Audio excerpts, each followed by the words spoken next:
Hey, what's going on, everybody? It's Marcus from TCG Discussions coming at you with a Queen deck profile. I haven't got first place with this yet. Personally, I think this is the hardest deck that I think I've ever played. It takes like the most skill and patience to play. But I kind of agree with my friend Braden. It's a cockroach deck, so like it just doesn't really die. But the only time I've only lost really one time because I bricked, and every other time that I've lost with this deck, it's been within my control and I've just misplayed into something, like misplaying into like a yellow trigger that and would end up costing me the game, or just not sequencing something correctly. I've had some test games where I've lost to like Green Kuro, because actually Green Kuro does very well into this because it can rest my blockers. But decks that can't like remove your blockers or rest them kind of struggle.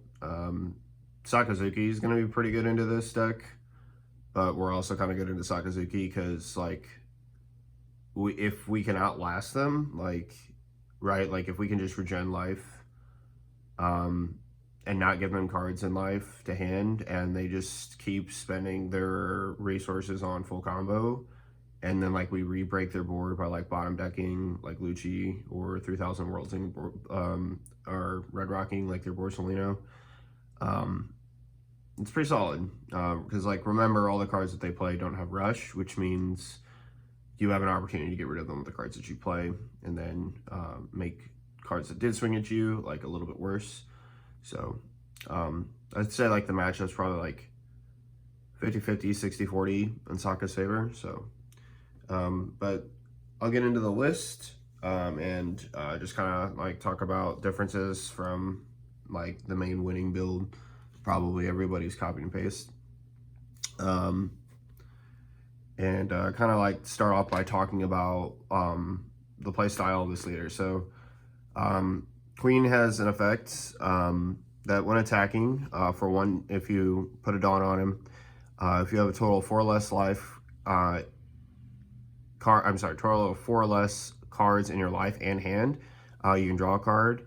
And then if you have a character with a cost of 8 or more in play, you can add up to 1 card from the top of your deck into your life. And that is the main effect that we're going for nearly every time. You never really want to draw a card, just because it means that like it's harder for your opponent to kill you. There's times you're going to be put in that situation. I've had it come up a couple times where like my 8 and 9 drops have been removed and I don't have them on board, which means like I have to draw the card. But it's very rare with the amount that we play that you can't, and removing high cost cards unless it's blue is pretty difficult. Like Sakazuki is going to be able to do it a lot easier because of like Ice Age into into Great Eruption and Leader Effect. That right there is a total of -8 that they can just reduce our Yamatos and stuff down to 1. But that's like going to be like the only really other one, because otherwise your opponent's basically going to have to commit to getting rid of your cards. And then blue obviously can just instantly out your cards with Red Rock, so and then counter you with like other like high cost removable blue cards like Mihawk. So that's just something like you have to think about. But aside from Red Rock really, and then like even Mihawk hits 7 or less, so it's not hitting our 8 cost, like they have to do something else. They can still bounce cards, and so like that can be kind of problematic. Like the 10 drop Kaido could bounce an 8 and a 3.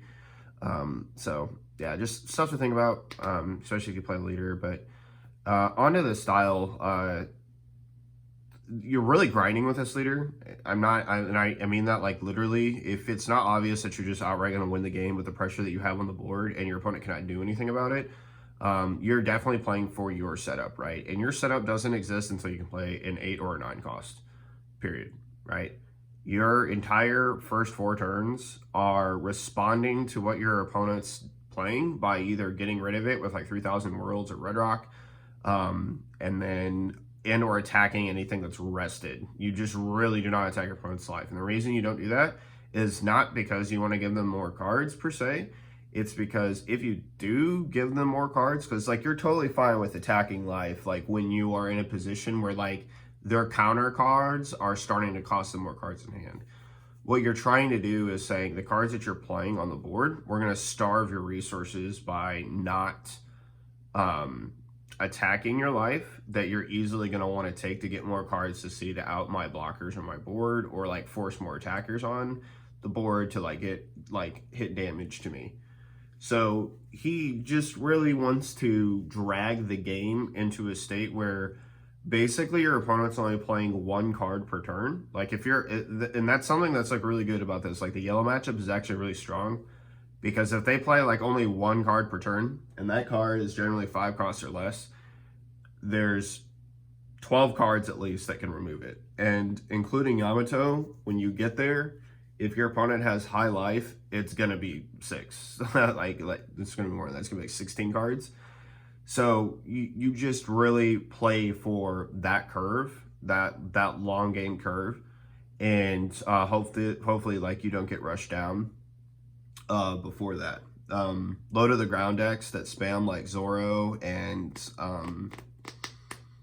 Red Green Law are kind of nightmares, but the point is though is that you're starving them of resources, and like those 5 cards, 4 cards are not going to their hand until your 9 cost cards make any card they go to their hand bad. That's kind of like the idea of the deck.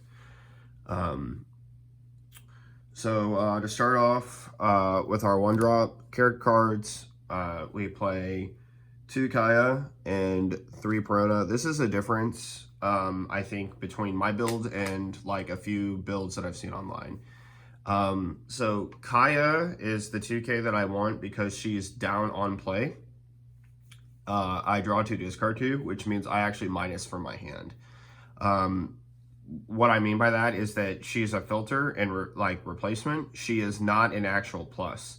And this is super important with the leader, because if you, I'll give you a scenario with Queen. Like you have your life. Let's say you've charged up to 3 life.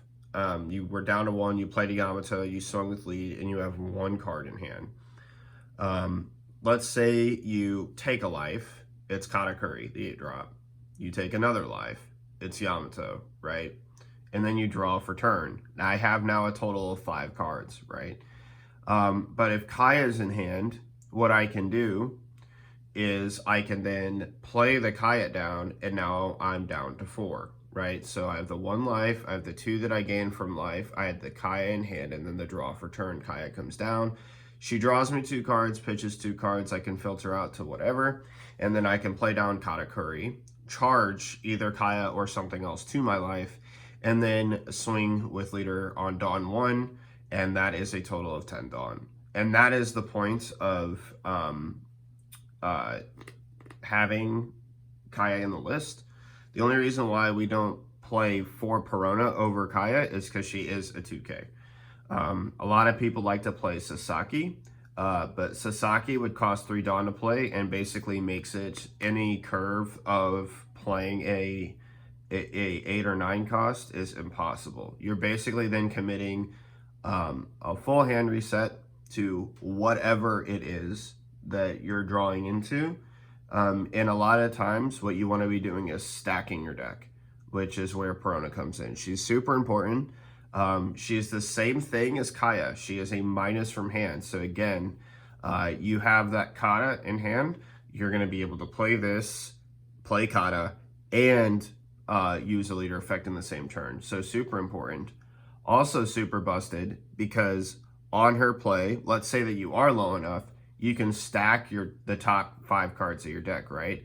Which means you're going to stack triggers to the top, and then you always want to math out the pattern: swing, play, swing, draw, right? Swing, draw. That's kind of like what I go through in my mind.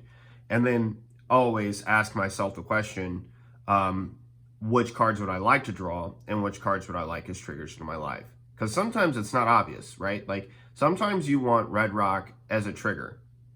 You just might, instead of drawing the card. You might need Yamato right away, or you might need Mihawk right away, because Mihawk is going to remove a card that Yamato probably can't. So there's just situations where like that stacking sequence super matters. And the fact that, like, again, I'm playing her down from hand and not adding a card is super important. Moving on, we've got 4 Doflamingo, 3-drop. Amazing card, blocker, on play, rearrange top 5. Nothing more to say. 1K counter as well. So you can also pitch them from hand. Sometimes I will actually end up doing that. If I know that I am full of like cards I cannot get rid of, I will over counter on a card and still take the damage in order to put myself in range of like a Yamato.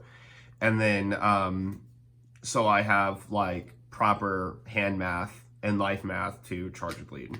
So not a lot to say. Don Quixote is amazing. On to our next 3-cost card. We play 4 Boa Hancock. This is a busted card in this deck because it's basically like we're playing 8 Brulees. She's exactly Brule. Trigger, play the card, blocker. Easily one of the best cards in the deck because Brule is one of the best cards in the deck. Super insane. Next, 2 pound.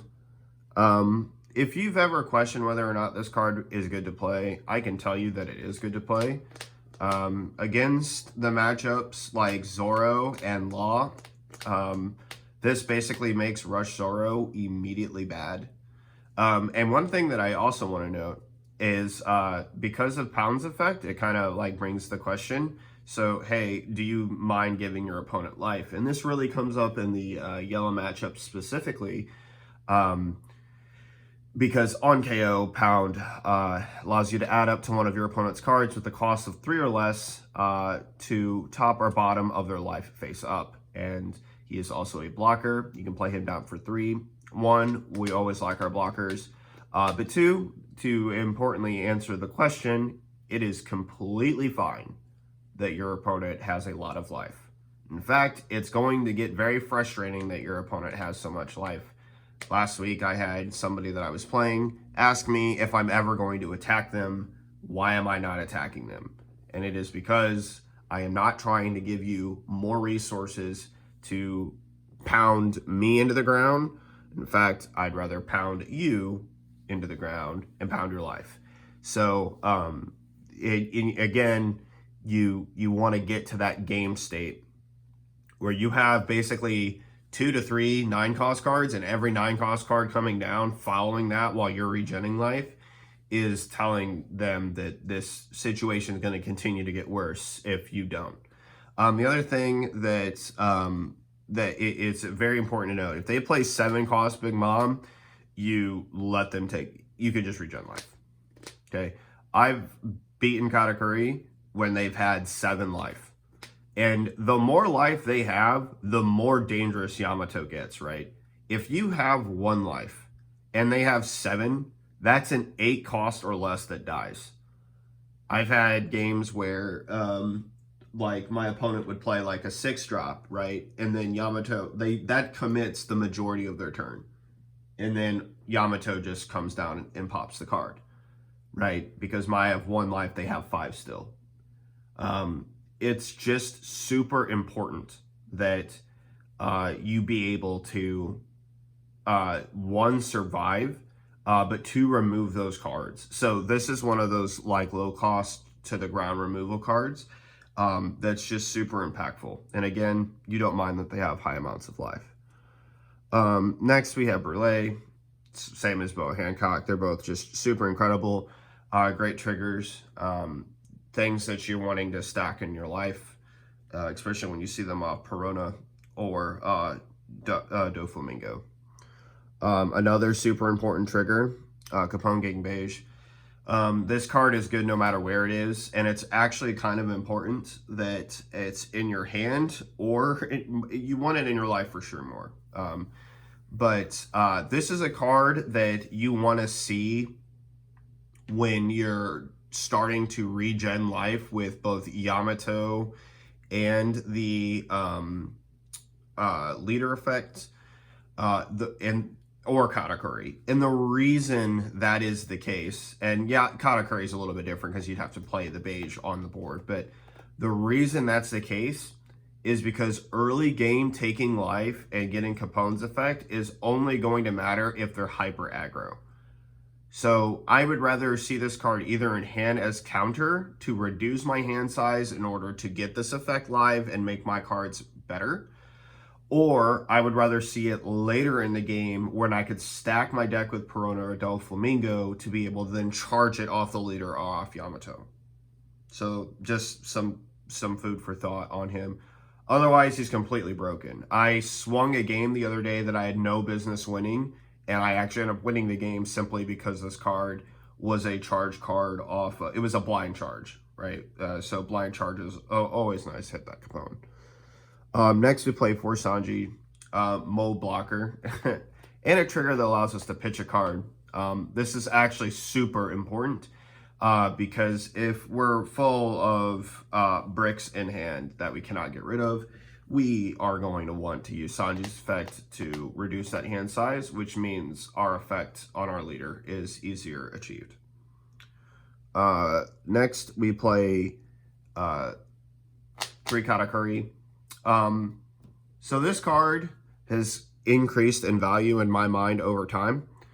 The main reason I at first was like, man, I should probably reduce this card to 2 because I feel like I brick a lot early.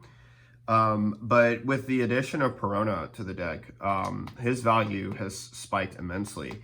If I hit, like, for example, a trigger blocker, and then like Sanji or Brule, I can then play Perona, stack, play Kata, stack my life. Perona, stack my deck, then Kata, stack my life, and then swing with leader. And the thing that's great is the math there is that I've lost 2 cards in my hand. So I've played the Perona and I've played Kata. And that means that I have a much easier time of getting to that charge for life. And then my opponent is now forced with the mind game of having to deal with the blocker wherever I put it. If I put it at my last life, right, they're going to have to deal with the potential other 2 triggers, especially if I've stacked with Perona, definitely at least 1 more trigger before that. And I have that mind game now, right? Like, for example, if I had, let's say I had 1 life, and then I had a Brule blocker, and I've played Perona, and I've stacked my life, and I put Brule at the bottom, and the next card that I've just put on the top of my deck after stacking it as a trigger into my life, your opponent's going to start asking a lot of questions, right? Like, or at least they should be. Like, is that just another blocker? Is it Capone? If it's Capone, like, what does that do? If it's 3,000 worlds or Red Rock, is that going to be a problem for my board? Like, yeah, just some things.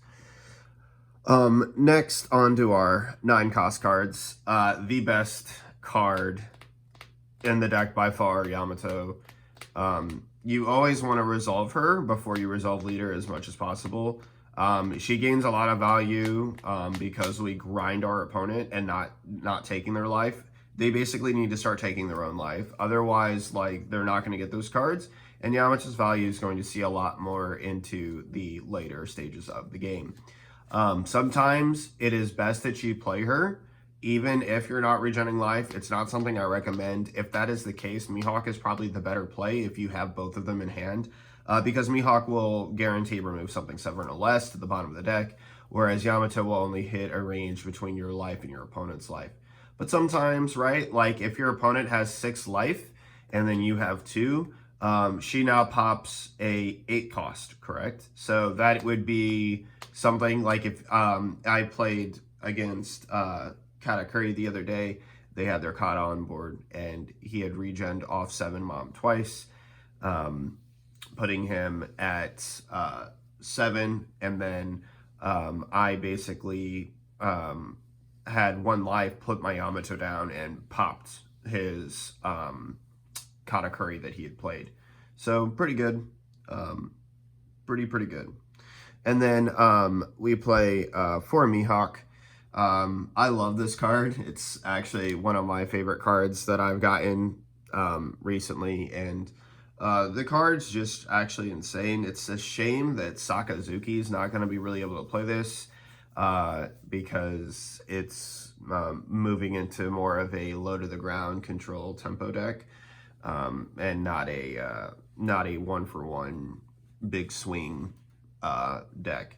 Borsalino is still kind of up there, and I think that the bottom deck cost for Borsalino is kind of weak, but given the fact that Ice Age exists, it's not that bad. But on to Mihawk. He's incredible for the deck. He's obviously just a big beater, but his removal is pretty insane.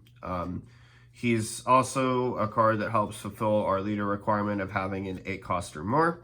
And his ability to bottom deck anything 7 or less is really good. If you don't know, that is a large pool of the game. There are very few cards that aren't secret rares that do not meet that requirement that he can hit. So he's just, again, extra removal, right? If your opponent's one for wanting and they play like an ace, for example, with Rush, and that pretty much takes their turn, you can then play Mihawk out the ace and then just regen a life. So pretty good. Moving on to our events, we play 12 of them for Gum Gum Rain. This is up from 3 because I basically, my theory crafting with the deck is the lower amount of cards I have in my hand, the more often this effect is going to go off. It's the same principle with Sanji, really, that you pitch a card off of his trigger. But this card turns Mihawk and Yamato both into 3k counters, basically, between this card and the other card I'm pitching. It's 3k counter. It's also reducing my hand size for this, which is good, and is also good at outing the other events that we play if we're, getting threatened by lethal. And that is 3,000 Worlds, and then 4 Gum Gum Red Rock. We play 4/4. I said 1 as in I was talking about the 3,000 Worlds, not that I play only 1. I play 4/4. You can't really talk about these cards without talking about them together. So 3,000 Worlds is an absurd card because basically, like in the early game, when you draw it, there are very few cards in the game that is not 5 costs that your opponent is not attempting to play. It doesn't matter what it is. I'll just take the grindiest matchup I have played. The grindiest matchup isn't Katakuri. The grindiest matchup is actually Grape. I think that it's called Grape Dofi, so green purple Dofi. And that is because you are spending a vast majority of your time maintaining board control, okay? 3,000 Worlds is one of the best cards against that deck because it denies their Nami the ability to get advantage, okay?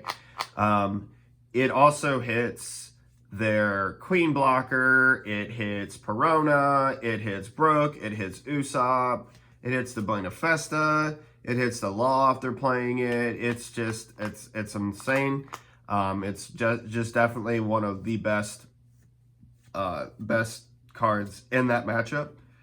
One of the worst things to see in the matchup as well is 10-drop Dofi. I won't lie, like 10-drop Dofi is insane. Like if you've committed 2 swings with like a Yamato and a Mihawk and then your leader swing and 10-drop comes down and says your 2 9 costs and your homeboy queen can attack, you're gonna be kind of sad. Like that kind of hurts a lot. Them being stunted for a turn is basically a turn off to your pressure.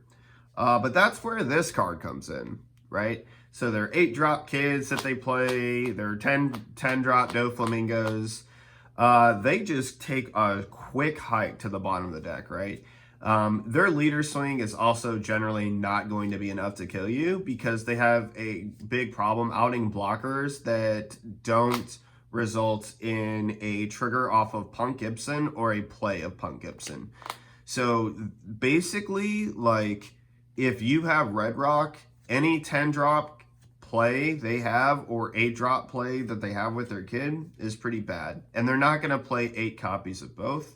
8 copies, 4 copies of both, totaling 8, because that would be a brick fest in their hand that they just can't do with. Like most Dofi players either win the game because they have multiple 10 drops or lost because they have multiple 10 drops in hand. And Red Rock then just becomes super essential to answer those big cards, because they're not going to get crackback value off of stunning your cards and then swinging at them with the Dofi. I've had it where it's like, okay, so your turn was stunning my 3 cards. My turn's going to be removing the Nami and the 10-drop Dofi. Congratulations. Also -2 in hand. So when this rolls around in my turn again, I'm going to be able to totally just ice you with a whole lot of other cards. Or, you know, if I have high enough life and I want to get rid of something else and I'm at 1, I can just play Yamato and make things bad. But both of these events are super good. And then Rain exists to also pitch them out of hand. I've had also, it's been hilarious, I've had people swing and then trigger Red Rock and just bottom deck a 4-less card, which is really, really good. But overall, I think the deck is really good. It's really good at grinding. And then that green-purple Dofi match, by God. I think I had only 1 9-cost card left in my deck. It was Mihawk with 12 cards left in my deck. She was completely out of everything. Like, I had either killed or bottom decked. So I had either killed or bottom decked all of her Namis, and I killed all 4 of her 10-drop Doflamingos. She had Dofi'd me 4 times in the game. 4 times. That is how, like, I want you to imagine a universe where you get Doflamingo'd 4 times, still win the game, and try to imagine what it would have been like in order for you to overcome that. That is how grindy that game was. It was so grindy. She played it so well. It was one of the best games of One Piece I've ever played in my life. But bottom line is, like, super duper grind fest. Super grind fest. Shout outs to UM for probably giving me the best game of One Piece I've ever played. Shout outs to my friend Braden as well. The Brulees that are in here now, they're mine. However, I have been borrowing his. Shout outs to Gamer Dojo. Just for, and everybody there at the shop, Oscar, Nick, Danny, Leah, everybody there, you guys just make locals fun, and just thought I'd give you guys a quick shout. Jason, as always, for providing a great shop for us. I look forward to this weekend with OPO5 release. Things to come to the future for the channel. I am getting Sakazuki, so deck profile for that coming soon. Hopefully, we can start seeing success with that right away. I've been watching a lot of gameplay. Haven't got a lot of personal testing, but I'm a black player already, so I kind of already know like what's going on with that. I also have a green purple Dofi list that I'd like to bring. I have a black Luffy deck that I want to return to and kind of try, especially when like I get all the new stuff with black, like Rebecca and Rob Lucci, because I think that like Sakazuki is not the only one who can like play that game. Gecko Moria is going to be broken. It's probably going to be like the default black deck that I go to if people are still like writing my man Sakazuki like that. It's like Sakazuki's honestly like my favorite. Like, I go back between Kuzan and Sakazuki on like which one I like more, but I think that like Lava is just super cool. So I was really cool. I thought it was really cool to see some of like his attacks, like the Hound's Blaze and whatnot. But I digress. So I have a green purple Dofi deck coming. Sakazuki is going to be coming. Tournament reports. I guess I can report on this deck. I've gotten third like twice with this. And then I think a 5th place finish. But all the games that I drop are just my fault. I just gotta play better. And then Red Green Law is gonna come to the channel, like an updated version of that. And then because Ninebeard's released, Red Purple Luffy as well. So those are decks that I'm looking at playing into the next format.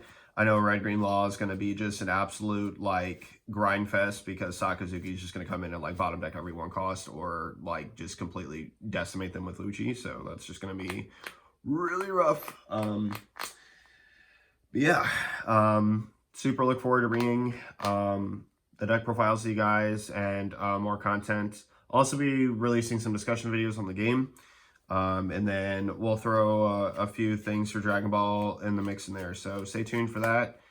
Sorry it's been a couple days to a week since I've uploaded. I've just been super busy with life and having a newborn. So thank you guys for staying patient, and I'll see you guys in the next one. This is Marcus from TCG Discussions, signing off. Laters.